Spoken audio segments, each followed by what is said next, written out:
Welcome to the deep dive. Today we're going deep on Palantir Technologies. Oh yeah, they've been all over the headlines lately. You guys sent in a ton of articles. Yeah, a ton.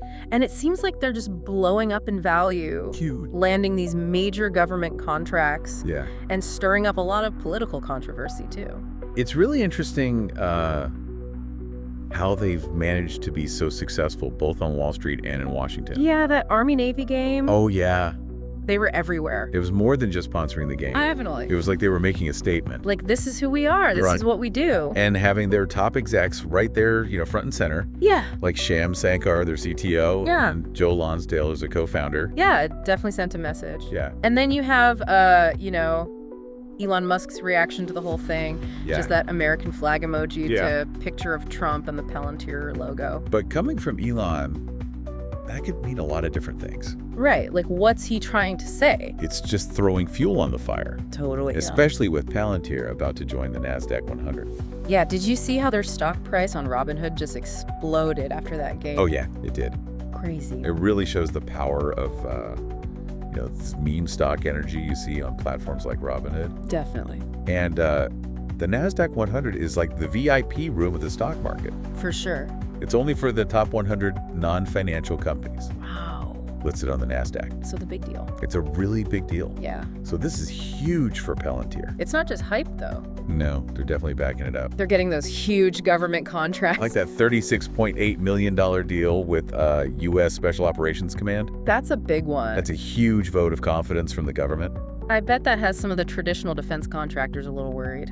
I would think so. They're seeing the landscape shift. Yeah. And on top of that contract. Got that FedRAMP authorization right. They did, yeah, for their federal cloud service. Okay, so for people who don't know, right, what is FedRAMP? So FedRAMP stands for the Federal Risk and Authorization Management Program. Okay. And it's basically a government program to standardize security for cloud products and services. Got it. So to get authorization at a high level like Palantir has, means they're considered extremely trustworthy. Wow. So they're moving into the big leagues now. Definitely. And there are even rumors. Yeah, I heard those too. That their CTO, Shyam Sankar, could be in line for a top job at the Pentagon. That would be a game changer. Yeah, big time. And, Sankar is a really interesting guy. Yeah, what's his background? Well, he was born in Mumbai. Wow. But grew up in Florida. Okay. Has degrees from Cornell and Stanford. Wow, very impressive. Yeah, and he's been very vocal about the need to modernize how the Pentagon acquires technology. Interesting. He thinks they need to move away from all these old, outdated processes. Yeah. Start using more commercially available technology. Which makes sense. Right, because it's moving so fast. But that could cause some major disruption. Oh, yeah. If he actually got that job. Yeah, because you have this clash of cultures. Like Silicon Valley. Super fast-paced, disruptive. Yeah. Versus the traditional world of the Pentagon. Which is all about bureaucracy. Yeah. And doing things the way they've always been done. Right. And that brings us to another big theme in these articles. Yeah. The idea of launching a Manhattan Project, but for AI. Is a really bold idea. But it seems to be gaining traction. Yeah, especially with this competition with China. Yeah, so for people who might not know, yeah, can you explain what the original Manhattan Project was all about? So the Manhattan Project was this massive effort during World War II to develop the atomic bomb. Okay. It brought together the government and the private sector. To work on this one goal. Yeah, and it's often seen as the model for rapid technological development. So some people think we need that same kind of all-hands-on-deck approach to win the AI race. Exactly, and Palantir seems to be in a perfect position to play a big role in that. Yeah, they already have all those government contracts, and they've been pushing for more AI use in military operations. Yeah, they're really advocating for that. So it raises some interesting questions. Yeah, for sure. Like, what would a Manhattan Project for AI actually look like? Right. Who would be in charge? And what about the ethical implications? Yeah, because AI is powerful stuff. Incredibly powerful. And it could be used for good or bad. Exactly. We need to be careful. We do. Okay, so we've talked about technology, but we can't ignore the elephant in the room. The political connections. Palantir has some pretty strong ties to Trump and his inner circle. Yeah, they do. And you see it even at that Army-Navy game. Yeah, Trump was there. with all his allies. Like Elon Musk. And maybe Pete Hegseth, too. Possibly. And then you have Laura Loomer. Oh, yeah. Making those pretty wild accusations. Yeah, she claimed Palantir's trying to infiltrate the Trump administration. To get more contracts. Yeah. And then there's Peter Thiel. Palantir's co-founder. Right. His relationship with Trump has been a roller coaster. Yeah. Early supporter, then critic. But he's saying he'll vote for him again in 2024. Yeah, but without donating any money this time. Right. And let's not forget what happened during Trump's first term. Oh, yeah. Palantir got those big contracts with ICE, right. the Immigration Enforcement Agency. Which raised a lot of concern. About their influence? Yeah, and how they might be shaping immigration policy. Right. And then you have that quote from Alex Karp. Oh, yeah, the CEO. Yeah. He said, "We stand by government clients when it's convenient and when it's not." Yeah, what does that mean exactly? It could be interpreted in a lot of different ways. It could. Is it loyalty? Pragmatism? Or something else? It's hard to say for sure. Okay, so we have this company Yeah. with incredibly powerful technology, Yeah. deep government ties, Right. and this kind of ambiguous moral compass, Yeah. all operating in this supercharged political environment. It's a lot to unpack. It is. Where do we even start? Well, I think we need to dig into how Palantir's technology actually works, Yeah, what it's capable of, right. and then we can look at all these political entanglements Yeah, and try to figure out what it all means. sounds like a plan. Ready to go deeper? Let's do it. So let's break down Palantir's technology a little bit. Okay. They have these two main platforms, Okay, Gotham and Foundry, I've heard of those. and they're designed to analyze huge amounts of data. Big data. Yeah, exactly. Big data. Okay. And they can uncover hidden patterns and connections and insights. That's powerful stuff. It is. So how does that actually work in the real world? We'll take that contract with Special Operations Command. Yeah, the one we talked about earlier. Right. They're probably using Gotham. Which is... It was originally developed for intelligence agencies in the military. Okay. So it helps them analyze all sorts of intel data. Yeah. From satellite imagery to intercepted communications, you name it. Wow, so it's like connecting the dots Yeah, exactly. in this huge, chaotic information landscape. And helping them make sense of it all. I can see how that would be incredibly valuable. Oh, yeah. Especially in those high-stakes situations. Oh, sure. Where they need to make quick decisions Right. based on the best possible information. Okay, and what about Foundry? So Foundry is more geared toward businesses and organizations Okay. that are dealing with complex data problems. Okay. So things like optimizing supply chains, Okay. predicting equipment failures, Got it. identifying fraud. So a lot of different applications. Yeah, a wide range. Wow. So they're not just a defense contractor. No, they're much more than that, They're like this data analytics powerhouse, right? With their tentacles reaching into all these different sectors. which is kind of exciting, It is. but also a little bit scary, to be honest, Yeah, I understand that feeling. because it's like they have this incredible potential. To solve all these problems. right. But the same technology could also be used in ways that are, ethically questionable. Exactly. It all comes down to how it's implemented, Who's controlling it? right? And what safeguards are in place. Which brings us back to those political ties. Yeah. If Palantir is becoming this integral part of government operations, Yeah, and potentially influencing policy decisions. right, then we need to understand their political leanings. Yeah, their potential biases. All of that. Absolutely. Because it matters. It does. We need transparency. And accountability. Yeah, if Palantir's algorithms are being used to make decisions that affect people's lives. Then we need to know how those algorithms work. Right. What data they're using. And what biases might be built into them. Right, because we talk about AI being this objective, neutral force. But it's created by humans. Right, with their own perspectives and limitations. Exactly. And those biases can creep into the algorithms. Whether it's intentional or not. Right. So as Palantir's role in government grows, Need more oversight. more regulation. Yeah, to make sure their technology is being used ethically and responsibly. Okay, so I think we're starting to see the bigger picture here. Yeah, Palantir is at the forefront of this data analytics revolution. Right. But their growing influence, Yeah. combined with their political entanglements Raises some serious questions. about transparency, accountability, and potential bias. Right, and those concerns become even more pronounced. When we think about the potential for misuse. Like with those allegations from Laura Loomer Yeah. about Palantir trying to infiltrate the Trump administration, Whether those claims are true or not, they highlight a potential risk. that Palantir's technology, with its ability to sift through massive amounts of data Yeah. and find these hidden patterns. Could be used for targeted surveillance. Or even manipulation. It's like that sci-fi trope where Right. the all-seeing AI It starts predicting people's behavior, manipulating their choices. controlling their lives. It might sound far-fetched. But the technology is getting closer to that point. Yeah, it's a valid concern. It is. And that's why we need to have these conversations. To shine a light on the potential pitfalls. Yeah. And to demand safeguards. To protect individual privacy. And autonomy. It's not about demonizing technology. No. Or rejecting progress. Right, it's about making sure technology serves humanity. Not the other way around. Exactly. And speaking of serving humanity... Let's go back to that Manhattan Project for AI idea. Okay. It sounds like it could be a great way to accelerate innovation.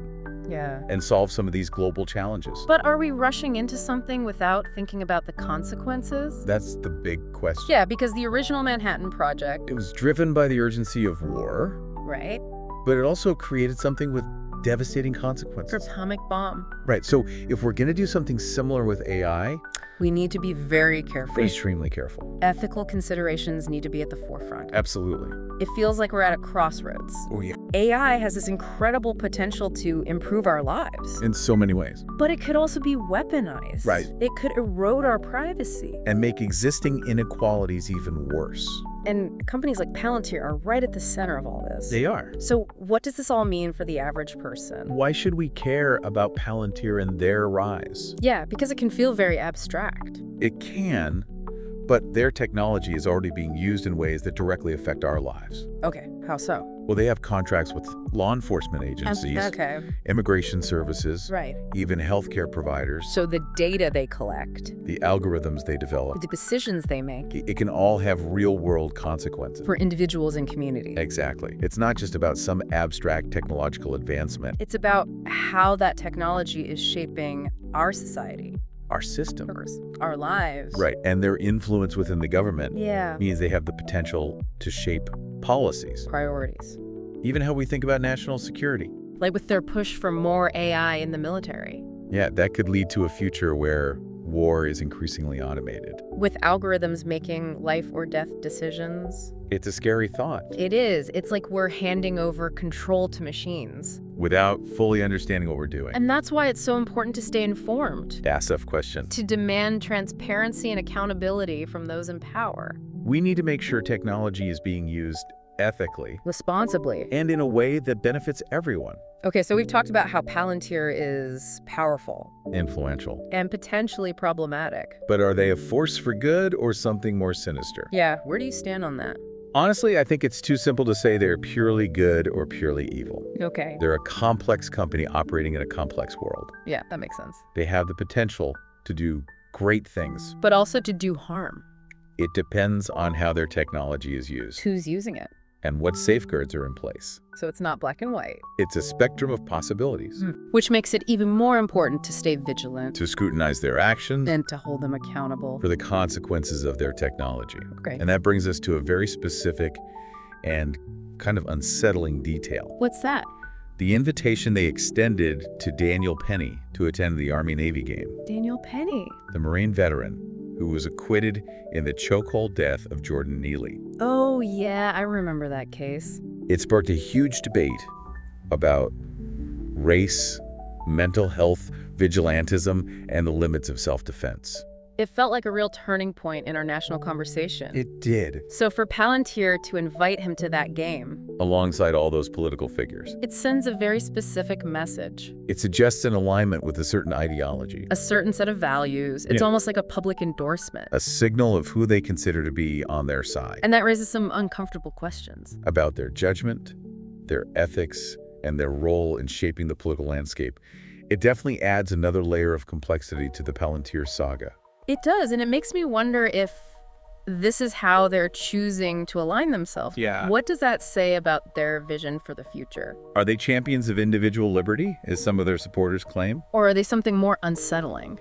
A force that could reinforce existing power structures and make societal divisions even worse. Those are the questions we need to keep asking. The issues we need to keep grappling with. Because the choices Palantir makes, the technologies they develop, and the alliances they forge, They're going to have a profound impact on all of us. this has been an eye-opening deep dive. It has. It feels like we've only scratched the surface of this whole Palantir story. There's so much more to unpack. So many more questions to explore. That's the nature of a deep dive. You start with a few sources, a few intriguing details, And then you find yourself getting pulled deeper and deeper into this complex web of connections and implications and unanswered questions. It's like going down the rabbit hole. And there's no turning back. Exactly. And that's what makes it so compelling. We're forced to confront these uncomfortable realities. About our technological landscape. To grapple with these ethical dilemmas. And to think about the potential consequences of unchecked power. It's a lot to process. It is. But it's also incredibly important. We can't just ignore these issues. You can't afford to be complacent. The choices we make today, the conversations we have, and the actions we take. They will determine the kind of world we live in tomorrow. So where do we go from here? What's the takeaway for our listeners? Well, I think the most important takeaway is this. Okay. Palantir is a powerful company, and their influence is only going to grow. They're at the forefront of technological innovation. They have deep ties to the government.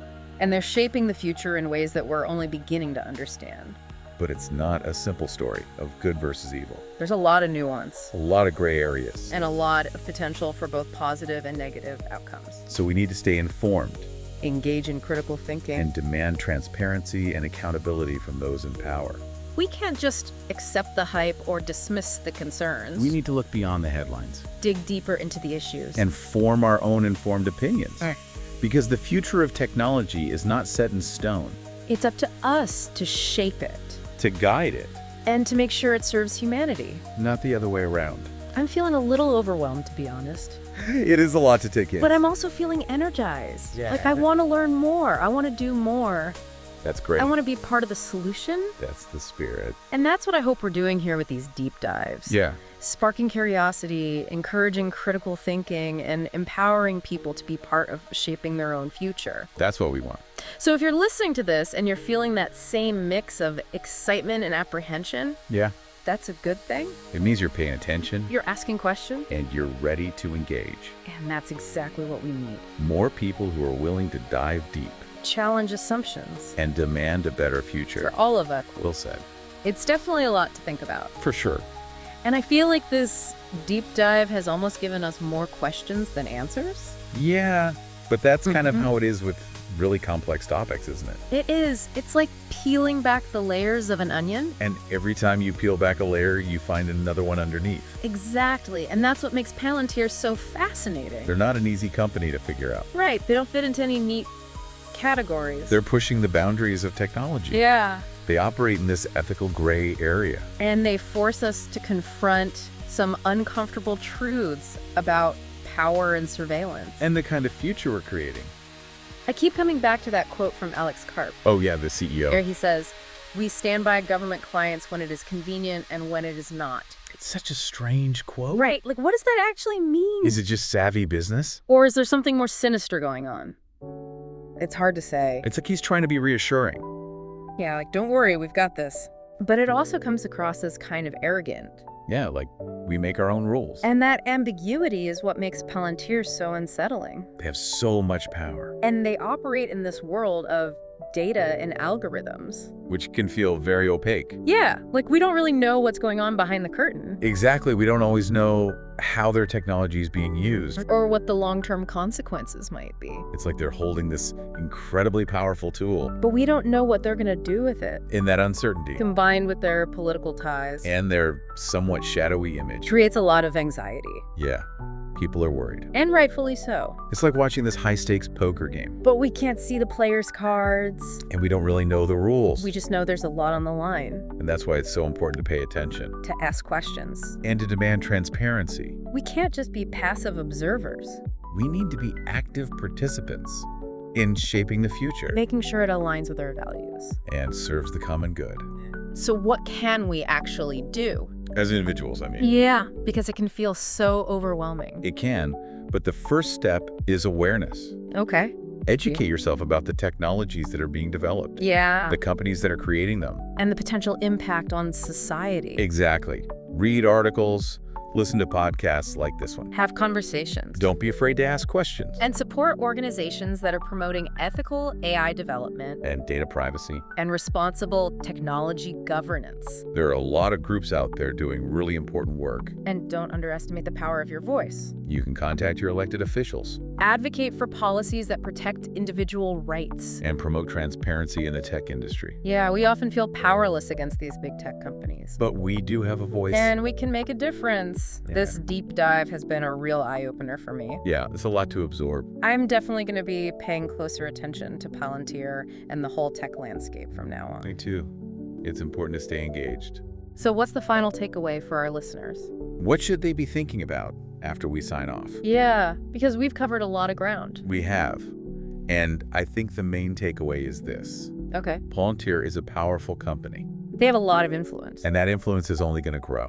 They're at the forefront of this technological revolution. They have close ties to the government. And they're shaping the future in ways that we're only beginning to understand. But it's not a simple black and white story. Right. It's not good versus evil. There's a lot of nuance. It's a lot of gray areas. And the potential for both positive and negative outcomes. So we need to stay informed. We need to think critically. And we need to hold those in power accountable. We can't just accept the hype or dismiss the concerns. We need to look deeper. Ask questions. And form our own opinions. Because ultimately, the future of technology is not predetermined. It's up to all of us to shape it. To guide it. And to make sure it benefits everyone.